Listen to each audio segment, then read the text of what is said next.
બોલે છે. આજે જન આક્રોશ યાત્રાનું બીજું ચરણ 20 તારીખે ફાગવેલ ભાથીજી દાદાના ચરણોમાં શીશ ઝુકાવીની શરૂઆત કરી અને આજે તમારા માતર ખાતે પહોંચ્યા છે. ત્યારે મંચ પર બિરાજમાન આપણા વિધાનસભા કોંગ્રેસ પક્ષના નેતા આદરણીય તુષારભાઈ ચૌધરી, જિલ્લા કોંગ્રેસ સમિતિના પ્રમુખ પૂર્વ ધારાસભ્ય માન્ય કાળુસિંહભાઈ, આપણા કાર્યકારી પ્રમુખ યુવાન સાથી મહેન્દ્રસિંહભાઈ, આપણા પ્રદેશના વરિષ્ઠ આગેવાનશ્રીઓ મુરબ્બી બિમલભાઈ શાહ, માન્ય નટવરસિંહભાઈ મૈડા, આપણા લોકલાડીલા આગેવાન ભાઈ સંજયભાઈ પટેલ, આપણા પૂર્વ ધારાસભ્યશ્રીઓ મુરબ્બી નટવરસિંહ બાપુ, ઇન્દ્રજીતભાઈ, આપણા વરિષ્ઠ આગેવાનો, આપણા એપીએમસીના ચેરમેન મુરબ્બી ભૂરા કાકા, આપણા પૂર્વ ધારાસભ્ય લોકલાડીલા આગેવાન માન્ય મોઢાસિંહભાઈ, માન્ય પંકજભાઈ, રાજુભાઈ બ્રહ્મભટ્ટ, રણમલસિંહભાઈ, ચંદ્રશેખરભાઈ, મુરબ્બી ઈશ્વરભાઈ, આપણા તાલુકા કોંગ્રેસના યુવાન પ્રમુખ અજીતસિંહભાઈ, શહેરના પ્રમુખના આપ સૌ વડીલો, ભાઈઓ બહેનો અને સાથી યુવાન મિત્રો, તુષારભાઈ એક વાત કીધી કે અત્યારે કોઈ ચૂંટણી પણ નથી, કોઈ મત પણ નથી લેવાના અને કોઈ સરકાર પણ બદલાઈ જવાની નથી. પણ આખા ગુજરાતમાં જેમ અહીંયા તમે પ્રશ્નો રજૂ કર્યા કે એક બાજુ ખેતરમાં ખાતરની જરૂર હોય, ખેડૂતો લાઈનમાં ઊભા હોય પણ એને પૂરતું ખાતર મળતું નથી અને ખાતર આપે તો પણ એમાં કાળાબજારી થાય અને ખાતરની જોડે ફરજિયાત પેલી નાની બોટલ લેવડાવે છે કે નહીં? માતરમાં લેવડાવે છે ને, શું કહે છે એને? નેનો. પેલી નેનો ગાડી તો ના ચાલી, પણ હવે આ નેનો ખાતરની બોટલ લેવડાવે છે. એટલે પૂરતું ખાતર ના મળે, નિયમિત ના મળે, એના કાળાબજારી થાય અને ઉપરથી પાછી નેનો લેવડાવે એટલે ખેડૂતો તકલીફમાં આવે. બીજી બાજુ અહીંયા વાત થઈ, વડીલે કીધું કે કમોસમી વરસાદ થયો. મને આજે યાદ છે કે જ્યારે ગુજરાતમાં કમોસમી વરસાદ થયો તો હું ને તુષારભાઈ બધા જ અમે રાજકોટમાં કાર્યક્રમ હતો. સતત વરસાદ એક અઠવાડિયા સુધી પડ્યો અને આખા ગુજરાતના ખેડૂતોનો ઊભો પાક બરબાદ થઈ ગયો. અનેક જગ્યાએ જોયું તો ખેડૂતો ખૂબ તકલીફમાં, આપણે કહીએ કે લોહીના આંસુએ રડતા હોય એવી સ્થિતિ. કારણ કે બેંકોમાંથી ધિરાણ લઈને ખેતી કરી હોય અને પાક બરબાદ થઈ જાય તો ચિંતા થાય. એ જ વખતે સૌરાષ્ટ્રમાં પહેલા ખેડૂતે આત્મહત્યા કરી અને એ દિવસે કોંગ્રેસ પાર્ટીએ નક્કી કર્યું કે આ ખેડૂતો માટે લડીશું અને સોમનાથથી કિસાન આક્રોશ યાત્રાની શરૂઆત કરી. આખા સૌરાષ્ટ્રના 11 જિલ્લાઓમાં કિસાન આક્રોશ યાત્રા ફરી અને દ્વારકામાં એનું સમાપન થયું. તો જે રીતે ખેડૂતો રસ્તા પર ઉતર્યા તો સરકારને ડર લાગ્યો એટલે તાત્કાલિક એણે પેકેજની જાહેરાત કરી. પેકેજ 10,000 કરોડનું છે એવું ઢોલ વગાડીને ટીવીમાં, મીડિયામાં બધે જ ચલાવ્યું. ખેડૂતોને પણ હતું કે આટલું મોટું પેકેજ છે તો અમને જે નુકસાની થઈ છે એનું પૂરું વળતર મળશે. પણ જ્યારે ખેડૂતોએ ગણતરી કરી કે આ 10,000ના પેકેજમાં મળશે શું, તો 50,000 વીઘે નુકસાની સામે આ પેકેજ રૂપી જે પડીકું છે એમાં ફક્ત 3500 રૂપિયા મળવાના છે. 50,000ની નુકસાની સામે ખેડૂતને 3500 રૂપિયા મળે તો 3500 રૂપિયામાં તો 2 થેલી ડીએપી ના આવે ને. શું ભાવ છે ડીએપી નો? એટલે 2 થેલી ડીએપી આવે એટલી રાહત આ પેકેજના નામના પડીકામાં મળવાની છે અને એ પણ હજુ કોઈને મળતા નથી. એમાં પણ ભેદભાવ કરે કે ભાજપનો કાર્યકર હોય, એમનો મળતિયો હોય, પૈસા મળતા હોય તો એને પહેલું આપવાનું અને સાચા ખેડૂતને એમાં નહીં આપવાનું. આ બીજા તબક્કામાં યાત્રા જ્યારે ઉત્તર ગુજરાતથી શરૂ કરી તો બનાસકાંઠામાં ધીમાથી યાત્રા શરૂ કરી ખેડૂતોની ત્યાં પણ હાલત ખૂબ ખરાબ હતી. ત્યાં આગળ અતિવૃષ્ટિ થઈ, મુખ્યમંત્રી આયા, જાહેરાત કરીને ગયા, પણ 1 રૂપિયો પણ 6 મહિના સુધી મળ્યો નહીં. અને આખા ગુજરાતમાં ખેડૂતો આત્મહત્યા કરતા હોય, તકલીફમાં હોય, તારા યાત્રા એટલા માટે છે કે ગુજરાતના ખેડૂતોના સંપૂર્ણ દેવા માફ થાય એ માગણી લઈને આ યાત્રા સાથે આખા ગુજરાતમાં નીકળ્યા છે અને ખેડૂતોનો અવાજ બનવાનું છે. અમે બનાસકાંઠા યાત્રા શરૂ થઈ તો પહેલું જ ગામ આવ્યું શિવનગર. 100-200 બહેનો રજૂઆત કરવા આવ્યા. અમને એમ હતું કે કંઈ પાણીની રજૂઆત કરશે, બીજા કામની રજૂઆત કરશે. બહેનોએ આવીને કીધું કે અમારા ગામમાં પીવાનું પાણી મળતું નથી, અમને પેલી સનદો નથી મળતી, પણ સૌથી મોટો પ્રશ્ન છે કે પીવાનું પાણી નથી મળતું, પણ દારૂની રેલમ છેલ છે, એમાંથી અમને બચાવો. અમારા છોકરાઓ નાની ઉંમરે નશાના રવાડે ચડે છે, મોતને ભેટે છે, નાની ઉંમરે બેન દીકરીઓ વિધવા થાય છે. પોલીસને કહેવા જઈએ તો પોલીસ સાંભળતી નથી, બુટલેગરો બેફામ છે. એવી રડતા રડતા રજૂઆત એ બહેનોએ કરી. આપણે ત્યાં મળે છે કે નહીં મળતું? કેટલાના ગામમાં મળે દારૂ? હાથ ઊંચો કરો તો. આખા તાલુકામાં મળે છે, આખા તાલુકામાં. અને આ બાકી નાના નહીં મળતું, કેટલાના ગામમાં મળે? હાથ ઊંચો કરો. અહીં કોઈ પોલીસ વાળો પકડી જવાનો નથી. આ પોલીસ વાળા હપ્તા લે છે એવું કેટલા લોકો માને છે? હાથ ઊંચો કરો તો.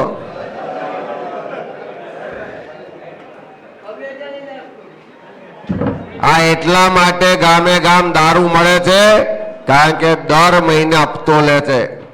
અને આ હપ્તો આ પોલીસ વાળા, માતર વાળા, લીંબાસી વાળા, કઈના લોકલ ખેડાના લે છે એવું નહીં. આ હપ્તો દર મહિને અહીંયાથી ઉઘરાય અને ગાંધીનગરમાં મુખ્યમંત્રી કે ગૃહમંત્રીનું કાર્યાલય હોય ત્યાં સુધી હપ્તો પહોંચે છે. એટલે આ બુટલેગરોને કોઈનો ડર રહ્યો નથી. એ બહેનોનો આક્રોશ જે હતો એ જ વાત લઈને અમે સાબરકાંઠામાં ગયા, ગાંધીનગર, અરવલ્લી, મહેસાણા, પાટણ, ગઈકાલે માનો કે ભાગવેલ હોય કે ડાકોર હોય, બધી જગ્યાએ ગામે ગામ એક જ વાત છે કે દારૂની રેલમછેલ છે, યુવાનો બરબાદ થાય છે, નાની ઉંમરે બેન દીકરીઓ વિધવા થાય છે. અને હવે તો દારૂની સાથે પેલું ડ્રગ્સ આવ્યું છે. એકવાર જો ડ્રગ્સનો નશો કરતા થયા તો આખું કુટુંબ બરબાદ થઈ જાય. એ નશો ક્યારેય છોડાઈ શકાતો નથી. તો આ દારૂ ને ડ્રગ્સના નશામાંથી ગુજરાતને બચાવો એ વાતને લઈને નીકળ્યા છે અને આ જન આક્રોશ યાત્રા લઈને તમારી વચ્ચે આવ્યા છે. યુવાનો બેકાર છે, નોકરીઓ નથી મળતી. આજે જ હમણાં મોબાઈલમાં જોતો હતો કે પરીક્ષાઓ આપવા જાય તો પેપરો ફૂટી જાય. પરીક્ષામાં કદાચ કોઈ પાસ થઈ જાય તો જીપીએસસી ના ઇન્ટરવ્યુમાં એટલો મોટો ભેદભાવ થાય છે કે હમણાં જ એક પ્રોફેસર રાઠોડ છે, એમણે ડેટા મોકલ્યા કે જેના લેખિત પરીક્ષામાં 160 માર્ક આવ્યા છે એવા 6 છોકરાઓને ઇન્ટરવ્યુમાં 5 ને 10 માર્ક આપ્યા છે. અને બીજા છોકરાઓ જેના લેખિતમાં 60 માર્ક આવ્યા છે એવા છોકરાઓને ઇન્ટરવ્યુમાં 40 માર્ક આપીને પાસ કરવામાં આવે છે. એટલે આ દેખીતો ભેદભાવ છે. એટલે પરીક્ષામાં પેપર ફૂટે, ઇન્ટરવ્યુમાં ભેદભાવ થાય, નોકરી આપે તો ફિક્સ પગાર, કોન્ટ્રાક્ટ ને આઉટસોર્સિંગના નામે શોષણ થાય. સરકારમાં લાખો જગ્યાઓ ખાલી છે પણ એના પર ભરતી થતી નથી. એવા તમામ જે ગુજરાતના યુવાનો છે એનો અવાજ બનવા માટે આ જન આક્રોશ યાત્રા છે. અહીંયા વાત આપણે કરી કે બાલ ગાળાના આપણા ગામોમાં જે ગ્રાન્ટો મળતી હતી એ ગ્રાન્ટો બંધ કરી દીધી. આપણા સાબરમતી નદીના કિનારેના જે ગામો છે એમાં જમીનનું ધોવાણ થાય છે, વર્ષોથી રજૂઆત થાય પણ એની રજૂઆત કોઈ સાંભળતું નથી. એવી જ રીતે ખાતરનો પ્રશ્ન, એવી જ રીતે આપણને વળતરનો પ્રશ્ન, એવી જ રીતે નહેરોની સિંચાઈની વ્યવસ્થાના પ્રશ્નો, આ બધા જ પ્રશ્નો જે લોકોના છે પણ એને સાંભળવા વાળું કોઈ નથી. જે સરકારને પ્રજાએ મત આપીને સત્તા પર બેઠા છે, ગાંધીનગરમાં સત્તા આવી, કોઈ મંત્રી બન્યા, મુખ્યમંત્રી બન્યા તો પ્રજાના મતે બન્યા ને. તઈ જે સરકાર ચાલે છે, એ પગાર લે છે, જે બજેટ બને છે, એ પૈસા પણ તમારા મારા ટેક્સના પૈસા છે. તમારા બધી કેટલા લોકો ટેક્સ ભરે છે? હાથ ઊંચો કરો તો. હજુ અડધા ઊંચો નથી કરતા. અહીં બિમલભાઈ કીધું કે આપણા છોકરા બિસ્કિટ ખાય તો એના પર જીએસટી લાગે છે. બજારમાં ચા લેવા જઈએ, બજારમાં સાબુ લેવા જઈએ, બજારમાં મોબાઈલ લેવા જઈએ, ટીવી લેવા જઈએ કે કોઈ પણ વસ્તુ લેવા જઈએ તો દરેક વસ્તુ પર જીએસટી લાગે છે કે નથી લાગતો? આપણે બધા જીએસટી આપીએ છે કે નથી આપતા? તો હવે કહો તો કેટલા લોકો ટેક્સ આલે છે? આપણા બધાના પૈસાથી સરકારની તિજોરી ભરાય છે, એ પૈસાથી સરકારનું બજેટ બને છે, એ પૈસાથી વિકાસના કામો થાય છે, આપણા ટેક્સના પૈસાથી એ પગાર લે છે અને તેમ છતાં આપણી વાત સાંભળતા નથી. આપણા પૈસાનો ભ્રષ્ટાચાર થાય છે. આપણા પૈસામાંથી ભાજપના અનેક નેતાઓ કે એના કાર્યકરો કે જેની પાસે સાયકલનું ઠેકાણું નહોતું, આજે મોટી મોટી ગાડીઓ લઈને ફરતા થયા છે કે નથી થયા? માતરમય છે કે નહીં? એવા એ બધા પૈસા આયા ક્યાંથી? આપણા પૈસામાંથી ભ્રષ્ટાચાર કરે છે, આપણા પૈસામાંથી ગેરવહીવટ કરે છે, આપણા પૈસામાંથી કમિશન ખાય છે અને એના કારણે મોટી મોટી ગાડીઓ લઈને ફરે છે. પણ દુનિયામાં મોટા લોકોએ કીધું છે કે જેટલું ખોટું કરવા વાળા ગુનેગારો છે એના કરતા મૂગા મોડે સહન કરવા વાળા એનાથી મોટા ગુનેગાર છે. અને આપણો આ ખેડા જિલ્લો, આ માતર, આ વિસ્તાર, સંજયભાઈ કે અહીં કોંગ્રેસ જીવતી છે, જીવતી નહીં. અહીંની તો જમીનમાં પણ કોંગ્રેસ છે, અહીંની હવામાં પણ કોંગ્રેસ છે. એક એક પરિવારના લોહીમાં પણ કોંગ્રેસ છે. જો આપણે થોડી મહેનત કરીશું, ફરી પાછા લોકોની વચ્ચે જઈશું, લોકોના ઓટલા પર, ખાટલા પર એને ઘેર બેસી એની તકલીફો, પીડા, એની વાત સાંભળીશું, એને આશ્વાસન આપીશું કે ચલો અમે તમારી સાથે છે, ભેગા થઈને લડીએ, રસ્તા પર ઉતરીને લડીશું, તો આ એ જ ધરતી છે કે જે અંગ્રેજો સામે લડાઈનું નેતૃત્વ પણ લેવા વાળા નેતાઓ, આપણા વડવાઓ આ ધરતીનું નેતૃત્વ કરતા હતા. અંગ્રેજો સામે પણ લડ્યા હતા. એ ધોળા અંગ્રેજોને દેશ છોડવાની ફરજ પાડી હતી. આ કાળા અંગ્રેજો તો ઊભી પૂછડીએ ભાગી જાય જો એકવાર આપણે રસ્તા પર નીકળીએ. પણ એના માટે આજે સંકલ્પ કરીએ કે આ જન આક્રોશ યાત્રા જેમ જેમ આગળ વધે છે, લોકોમાં જે ડર છે, જે ભય છે કે પોલીસ અમને કંઈક કરી દેશે, જેલમાં પૂરી દેશે, કેસ કરી દેશે, અરે તારી જેટલી જેલો હોય એટલી જોઈ લઈશું, તારે જેટલા કેસ કરવા હોય એટલા કરી લેજે, પણ કોંગ્રેસનો કાર્યકર ઝૂકશે નહીં, લડશે. સંકલ્પ આપણા યાત્રામાં કરવા આવ્યા છે. આપણા નેતા રાહુલજી લડે છે કે નહીં? ડરે છે કોઈનાથી? આ હમણાં ઈડી ને વાળાએ 2014 થી 2025 11 વર્ષ સુધી કેસો ખોટા ચલાયા. 50 60 કલાક બેસાડીને પૂછપરછ કરી, તો પણ મક્કમતાથી એ ગાંધી ફેમિલી, સોનિયાજી, રાહુલજી લડ્યા. સહેજ પણ ડર્યા વગર, ઝૂક્યા વગર મક્કમતાથી લડ્યા. તો દિલ્હીની કોર્ટે પણ કહેવું પડ્યું કે આ કેસમાં કોઈ દમ નથી, આ ઈડી વાળાએ ખોટું કર્યું છે, કેસ કાઢી નાખો. એટલે લડીશું તો ભલભલી સરકાર પણ ઝૂકવાની છે, લડીશું તો ભલભલા ભ્રષ્ટાચારીઓને પણ ખુલ્લા પાડીશું. અને હું તમને કહેવા આવ્યા છું કે સહેજ પણ જાતના ડર વગર જ્યારે જે પ્રશ્ન હોય ઉઠાઈને લખજો. જ્યારે જે પ્રશ્ન હોય ખુલીને બોલજો. જ્યારે જે ફરિયાદ હોય, તકલીફ હોય તો ભેગા થઈ સંગઠિત થઈ તાલુકા કોંગ્રેસ સમિતિના બેનર હેઠળ રસ્તા પર ઉતરીને રેલી કાઢજો. જ્યારે જરૂર પડે ત્યારે યાદ કરજો, અહીં મંચ પર બેઠેલા આપણા બધા જ આગેવાનો તમારી સાથે છે. આપણે ગુજરાતના લોકોના પ્રશ્નો માટે લડાઈ લડવા નીકળ્યા છે. મજબૂતાઈથી એનો અવાજ બનીશું, મજબૂતાઈથી લડાઈ લડીશું. અને હું 100% વિશ્વાસ સાથે કહું છું કે જે રીતે લોકોનો ઉત્સાહ છે, જે રીતે લોકો ખુલીને બહાર આવે છે, જે રીતે લોકો સરકારથી નારાજ છે, એકવાર હિંમત આપશો, એકવાર તાકાતથી લડવા નીકળશો તો 2027માં 100% પરિવર્તન થવાનું છે, થવાનું છે ને થવાનું છે. અને એકવાર સરકાર બદલાશે, એકવાર આપણી સરકાર આવશે તો અહીં બેઠેલા બધા જ વડીલોએ જૂની સરકારો જોઈ છે. જૂની સરકાર વખતનો વટ પણ જોયો છે.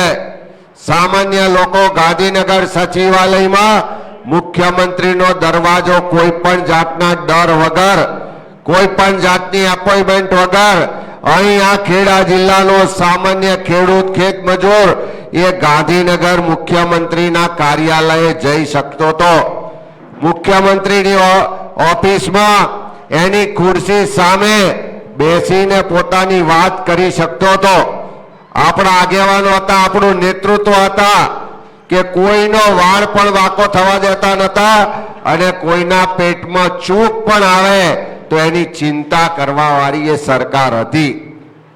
એવી સરકાર પાછી લાવી હોય તો હવે ગુજરાતના લોકો તૈયાર છે, સામાન્ય લોકો તૈયાર છે, પણ એને હિંમત આપવાની જરૂર છે. એને હિંમત આપીશું, એના પ્રશ્નોની આગેવાની લઈશું તો 100% બધા જ લોકો આપણી સાથે જોડાવા તૈયાર છે. ત્યારે વિનંતી કરવા તમારી વચ્ચે આવ્યા છે. તુષારભાઈ કીધું એમ જે પણ પ્રશ્નો હોય લખીને મોકલજો, ભેગા થઈને લડીએ. અને એનો પહેલો તબક્કો આવતા 3-4 મહિનામાં તાલુકા જિલ્લા પંચાયતની ચૂંટણી આવવાની છે. આ જિલ્લા પંચાયત ભાજપની છે તો કોઈ સામાન્ય માણસ એનું પગથિયું ચડી શકે જ ખરું? કોઈ એવી યોજના, કોઈ એવા કામો, કોઈ એવા લાભ કોઈને પણ મળ્યા હોય તો બતાવો. અહીં વાત થઈ કે કોંગ્રેસની સરકાર હતી તો દેવા માફ કર્યા, મધ્યાહન ભોજન યોજના કરી, બાળક ત્યાં શાળા કરી, ઠેર ઠેર સીમ સુધી, ખેતરો સુધી નહેરો પહોંચાડી, કૂવા કર્યા, ઘણા બધા કામો કર્યા. પણ છેલ્લા 30 વર્ષની આ સરકારમાં એવો એક પણ કાયદો, કાનૂન કે કામ સામાન્ય લોકો માટે થયું નથી. ત્યારે એ મુદ્દાઓને લઈને લોકો વચ્ચે જઈએ અને તાલુકા જિલ્લા પંચાયતની ચૂંટણીથી જ આ પરિવર્તનની શરૂઆત કરાવીએ. અને એમાં માતર આ આખા જિલ્લાની આગેવાની લે એ વિનંતી સાથે બધાએ ખૂબ સુંદર કાર્યક્રમ કર્યો બદલ બધાનો ખૂબ ખૂબ આભાર. જય હિન્દ.